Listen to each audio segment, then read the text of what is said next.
به نام خدا. سلام.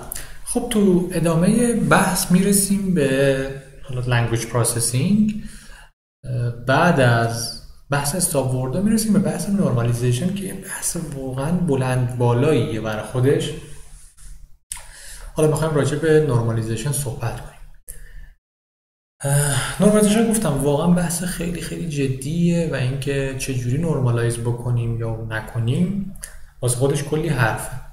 ببین منظور ما از نورمالایز کردن چیه؟ ببین ما بحثمون در نورمالایز کردن اینه که یک کلمه ممکنه به روش‌های مختلفی نگارش بشه.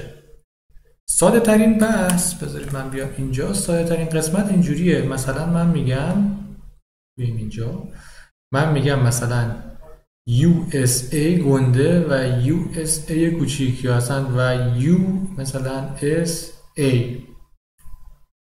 قبول دارید این سه تا همشون مخفف ایالات متحده آمریکا هن دیگه و هیچ فرقی با هم ندارن. بحث نورمالیزیشن میگه ما وقتی یک کلمه ای داریم که معمولا البته به شیوه این نگارش داره بحث میکنه، مثلا با کلمات بزرگ و کوچیک، اینا رو بیایم همه رو تبدیل کنیم به یک چیز واحد. مثلا بگیم ما هر کدوم از اینا رو دیدیم میگیم USA هست، خلاص.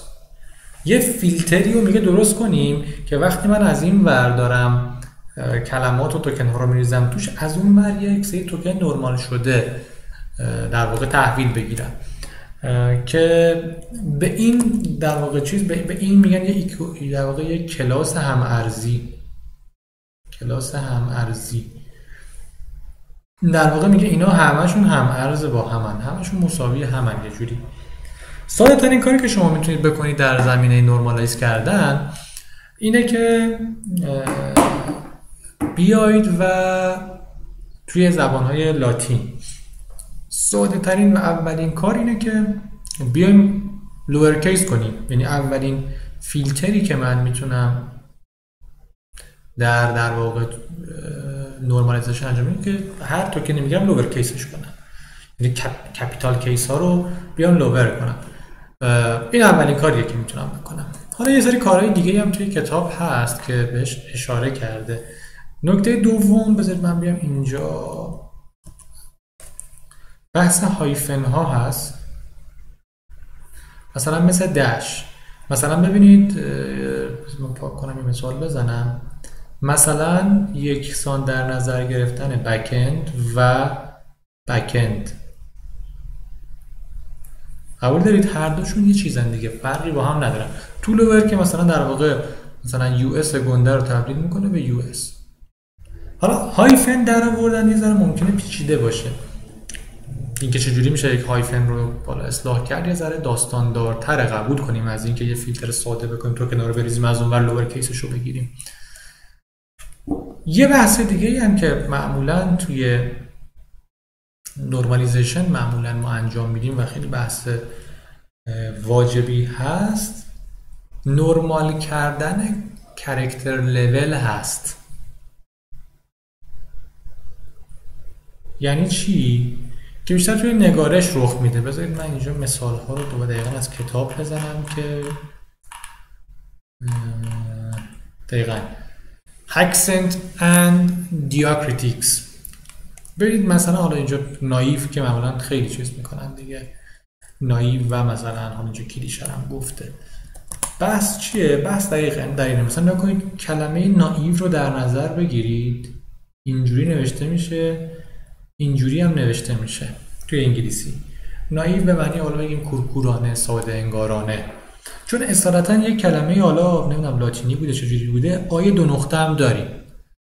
بحث کار لول نورمالیزیشن که خیلی تو فارسی هم اتفاقا مهمه که الان براتون توضیح میدم، اینه که مثلا ما یه سری قانون بذاریم، مثلا بگیم اگر آی دو نقطه بود همیشه بشود آی، اگه مثلا ای اینجوری بود مثلا بشه ای خالی بشه. مثلا برای این مثلا کلیشه رو مثلا معمولا مثال میزنن که فکر کنم فرانسوی باشه، میشه کلیشه اینجوری، کلیچه. یعنی ما بیایم در حد کاراکترها اینا رو اصلاح کنیم. توی زبان فارسی که شدید از اینا پره. برای مثال چیزایی که توی زبان فارسی معمولاً بعضیاش خیلی سیف میشه انجام داد. بعضیاش یه ذره خطرناکه، مثلا یه دو نقطه بشه یه، این معمولا سیفه. ولی بعضیاش ممکنه سیف نباشه. یعنی مثلا فرض کنیم ما آی با کلا رو بکنیم الف خالی. تو قضیه مثلا آمریکا که میشه مثلا امریکا، این جواب میده و مشکلی معمولا پیش نمیاد. اما بعضی جاها ممکنه شما رو اذیت کنه.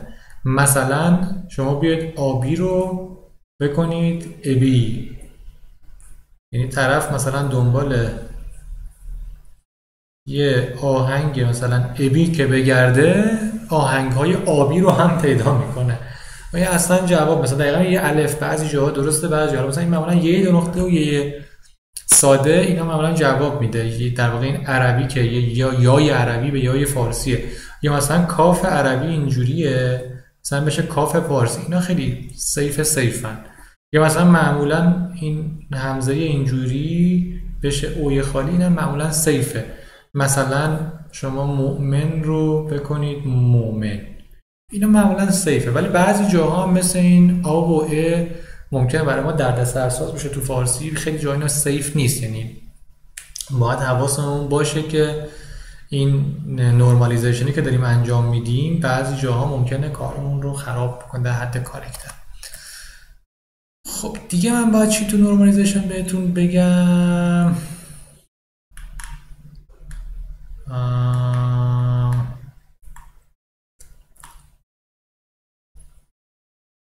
راجب سایر زبان ها خب اینجا صحبت کرده که من یه راجب فارسی هم براتون نورمالیزیشن در زبان فارسی هم من یه مقدار توضیح دادم بهتون دیگه. فکر کنم دیگه نکته‌ای نمونده. در مورد کاراکتر ها هم صحبت کردم. خب به نظر دیگه نکته‌ای نمیمونه. پس نورمالیزیشن حواسمون باشه یه بحثی که حتما باید انجام بشه. این مثل استاپ ورد ها نیستش که بخوایم از زیرش بگیم حالا بعضی وقتا باید بشه بعضی وقتا نشه. این یک بحث ضروریه و قطعا ما باید نورمالیزیشن انجام بدیم. کم کمش طولوئره که البته بعضی وقتا همین طولوئر کیس کردن هم ممکنه ما رو خراب کنه کارمون. مثلا همین یو اس که بشه آس ممکنه کارمون رو خراب کنه. هایفن ها خب معمولا باید در نظر گرفته باشن و کر لول حالا بعضی جاها سیفه. مثلا زبان انگلیسی این آی دو نقطه بشه آی یا ای نمیدونم یه کوچولو دار بالاش بشه ای اوکیه. در زبان فارسی بعضی از کاراکترها تبدیلشون اوکیه، بعضیش مثل الف نوکیه. حواسمون باید باشه دیگه. ممکنه بعضی جاها خیلی بد ما رو اذیت کنه نورمالیزیشن. معمولا توصیه‌ای که بالا میشه و اون کاری که من خودم هم توی اینجور سیستم ها انجام میدم اینه که نورمالیزیشن در حد کاراکتر لول تو لوئر کیسی که حتما انجام میدم من خودم و خیلی هم پیچیده‌اش نمی‌کنم. میگم تو لوئر کیس کن انگلیسی ها. تو فارسی که تو لوئر کیس نداریم، ولی تو فارسی به نظرم باید سعی کنیم یه مواردی مثل این آیه با کلا و آیه بی کلا رو انجام ندیم. من خودم از خیرش میگذرم، میگم ولش کن. کما اینکه اگر تو گوگل هم سرچ کنید میبینید تفاوت‌های کوچیکی قائل میشه. مثلا برید اینجا با هم سرچ کنیم آمریکا، این ببینید چی میاره برامون. الان مثلا این نتایج رو آورد، مثلا ایالات متحده آمریکا رو آورد. بعد تو خبرها الان اگر ببینید بیشتر آیه با کلا آورده. بیایید برام سرچ کنیم امریکا، ببینیم چقدر تفاوت بینشون قائل میشه. دقیقاً اخباری که این بالا آورده با این اخبار فرق داره. میبینید یعنی خود یه ذره نتایج اول یکیه، اونم به خاطر حالا بوستیه که توی ویکند مثلا نتیجه دوم روی تابناک اومده. در مورد آمریکا البته اینجا خیلی وقتا یکی شده، ولی بازم نتایج پایین‌تر رو ببینید کاملا با هم فرق داره. حتی چیدمان مثلا اینجا پی بی سیه، اینجا دیگه به این زودیا پی بی سی نیست. این ترتیب ها ببینید فرق میکنه. برای این دوتا کلمه یعنی واقعا نتایج واقعا داره فرق میکنه. ببینید داره یه چیز مشترک هست، مثلا دو تا از تابناک هست. تو امریکا فقط یه دونه از تابناک هست، بعد ویکی کود هست، بعد تصمیم خبرنامه و چیزای دیگه هست.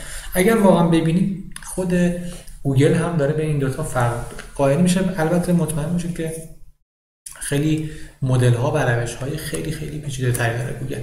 خب اینم از نورمالیزیشن. دیگه فکر کنم واقعا دیگه تو ویدیوهای بعدی بریم سراغ بحث استمینگ. اگر مطمئن بشم دوباره سوتی ندم. آره دیگه بحث استمینگ و لماتیزیشن انشالله. خب دیگه ویدیو رو طول نکنیم، فعلا کات میکنم تا قسمت بعد که راجع به ادامه مبحث با هم صحبت کنیم. فعلا خدا نگهدار.